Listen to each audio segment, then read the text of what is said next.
Minister, we are in the midst of a cost of living crisis that is hitting people hard, an NHS crisis that is pushing staff to breaking point and putting patients' lives at risk, and a wider economic crisis that is leading to business closures across Scotland, made worse by a flawed and chaotic deposit return scheme led by an incompetent government. And at the same time, the SNP has turned in on themselves, more interested in scoring political points against each other rather than focusing on the people's priorities. At this time of crisis, for business, for families and patients, why is it that all people in Scotland see is a government divided and in chaos? First Minister. Presiding Officer, I have to say, maybe somebody here can help me. I've lost count of the number of leadership elections that have taken place in the Conservative and Labour parties in the years I've stood here as First Minister. I think people in Scotland will welcome seeing a robust debate about the future of our country, covering all of the things that Anna Sarwar has just talked about. And they will appreciate seeing candidates for leadership setting out proposals to build on the actions that this government has taken in recent years. Anna Sarwar talks about the cost of living crisis. One of the things that I am proudest of in my time as First Minister, and always will be proud of, is the game-changing Scottish child payment, transformational for families and children across this country, doing more than anything across these islands to lift children out of poverty. I'm proud of that, and I'm confident that whoever succeeds me as First Minister will continue with that record of success. Anna Sarwar. It'll be interesting to hear if Nicola Sturgeon is proud of the candidates trashing a record in government over the last couple of weeks, because the choice the people of Scotland are being offered by the SNP to replace Nicola Sturgeon is woeful. We have a Health Secretary who is closing an intensive care unit in Ayr after promising to save it just a few weeks ago, a Finance Secretary who repeatedly blocked £15 an hour for care workers, who now miraculously is calling for it, and Ash Regan, who thinks Scotland could set up a central bank within weeks. Three candidates falling over each other to distance themselves from their own government's policies, all U-turning on the flawed DRS scheme, all wanting to hit the brakes on a national care service, and all over the place on independence. Now, Nicola Sturgeon gave all of these candidates their first step up in politics. So I wonder, First Minister, with the benefit of hindsight, which one do you regret appointing the most?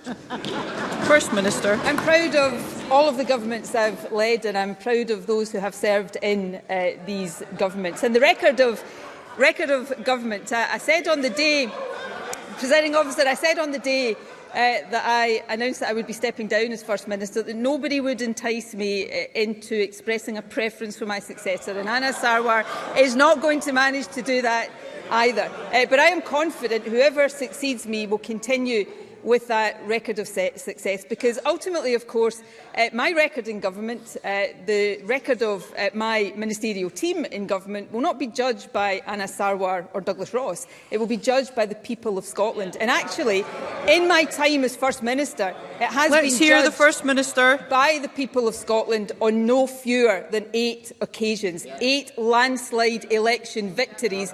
I think that's the vote of confidence in my record as First Minister that I will continue to be proud of. Anna Sarwar. Presiding Officer, at the start of this contest, Nicola Sturgeon told us there would be a chance for Scotland to see the best talent the SNP has to offer. So here we are, the top three. Ash Regan, backed by Alex Salmond. Kate Forbes, backed by Jacob Rees-Mogg. And the Scottish Greens candidate Humza Yousaf, backed by Peter Murrell. Now, it may be funny, but actually this is really serious, because we have 770,000 people on an NHS waiting list. We have families struggling to put food on the table and pay their bills, and businesses are shutting down because of this government's incompetence and anti-business agenda. At this time of national crisis, when people need a competent government that is on their side, is this really the best the SNP has to offer? First Minister. I think if I was, and I know it's quite hard for me to imagine this, but if I was in the shoes of Anna Sarwar or Douglas Ross, what I'd be more worried about than whatever was happening in the SNP leadership election campaign was why it is that the only political game in town remains the SNP, and they are lagging so far behind after 16 years of an SNP government. That says the people of Scotland continue to put their trust in us. And why do they do that? Take employment in Scotland at the highest level, I think, on record. Unemployment at the lowest level. We're seeing, in a very, very challenging time for a National Health Service, an increase in the number of patients being treated, the longest waits falling. We are seeing a situation which I hear Christine Graham say, no strikes in our National Health Service, which makes us the only nation in the UK to have achieved that.